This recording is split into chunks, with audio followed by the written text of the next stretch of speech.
Good morning, church. Thank you for joining me for Dave's Devos. My name is Trisha, and we're going to kind of be walking through a little bit of Joshua 3 this morning. So I'm going to jump right in.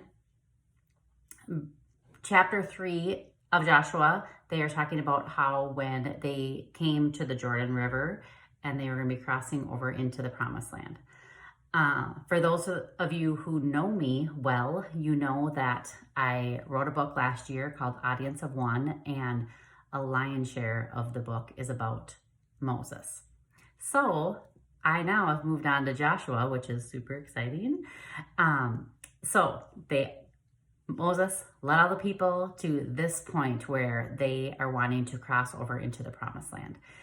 But there's a circumstance in between them and the Promised Land, which is the Jordan River, that they need to be crossing. It's a large nation crossing. So they get to the bank of the river and they wait. They wait for 3 days. And at the end of the 3 days, verse 2 says, the officers went through the midst of the camp and they commanded the people, saying, when you see the Ark of the Covenant, look at that word when you see the Ark of the Covenant of the Lord, your God, with the Levitical priests carrying it, then you shall set out from your place and go after it. This reminded me of Audience of One, like living for God and God alone, to be able to sit and wait for God to act and then follow him.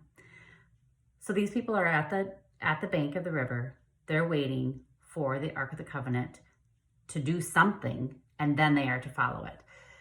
Let's go down a little bit. Verse 6, Joshua spoke to the priests and said, take up the Ark of the Covenant and cross over ahead of the people. So they took up the Ark of the Covenant and went ahead of the people. Now the Lord said to Joshua, this day I will exalt you in sight of all Israel, that they may know, just as I have been with Moses, I have also been with you. I had to throw that in because we like Moses. Verse 8, you shall moreover command the priests who are carrying the Ark of the Covenant, saying, when you come to the edge of the waters of the Jordan, you shall stand still in the Jordan. So the Ark of the Covenant went into the river and stood still. If we're looking at the river as our circumstances, I imagine it to be deep and difficult to cross, and maybe even raging waters.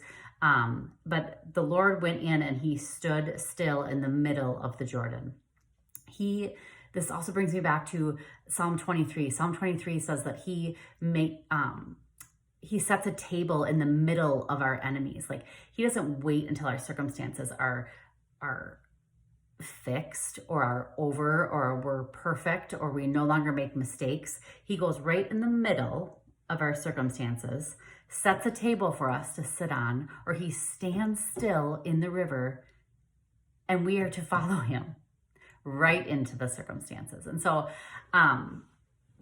we found out more news yesterday that we have a new regulation, maybe we're calling it, to have less people, less gathering, more restrictions on what we can and can't do. And these circumstances are not really welcome by a lot of people. Some might be excited about it. I am not necessarily one of them, but my job is to sit and wait for the Lord to do something, and then me follow him into the circumstance, whatever that looks like. So here's me waiting. Then, let's see, verse 10 says, gets exciting. Joshua said, by the ark going ahead of you and standing still in the middle of the Jordan, by this you shall know that the living God is among you, and that he will assuredly dispossess from you the Canaanites, the Hittites, the Hivites, the Pezerites, the Gershagites, the Amorites, and the Jebusites.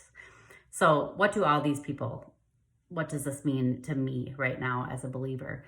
I was asking the Lord that, and last night our Hearing from God class got postponed, which is a huge bummer, but that doesn't mean that we stop hearing from God. That doesn't mean that we stop asking the questions. And so as I read this verse, it says, by these things, by God going into our circumstances, by God going into the tent of our enemy, by God stepping into the places that we are scared to, or we don't want to, or we aren't willing to, by him doing that, then we know that the living God is among us.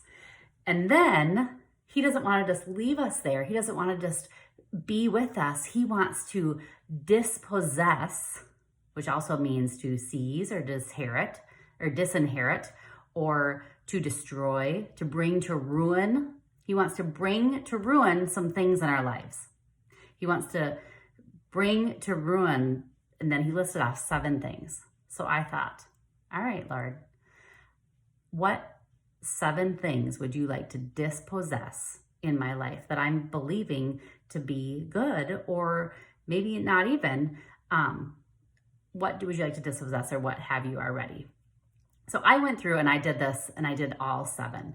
You could ask him one thing. Okay, Lord, what is one thing that I have been attached to that you no longer want me to be attached to, that you would like to dispossess from my life? And then don't stop there. Then ask him what he would like to replace that with.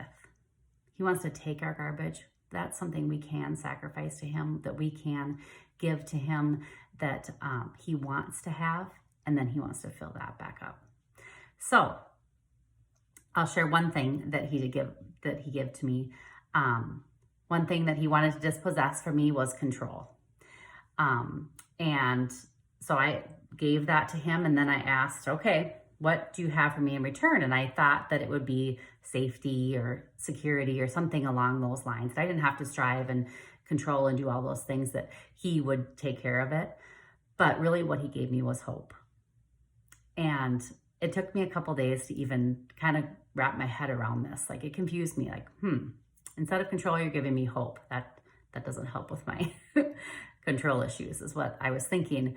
But really it does. When I'm out of control, when I look at my circumstances around me and I think, I cannot do this, I find myself being hopeless.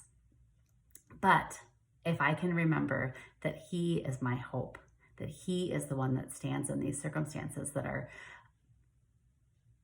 unobtainable for us. He is the one who sets a table with our enemies, that we are able to sit with him, that he's there with us, that he wants to take away the bad and enter in the good. Then hope rises up. So I hope that this encouraged you today. Continue to study Joshua. Love this book, Joshua 3. Keep going, and we'll hope to see you soon. Bye-bye.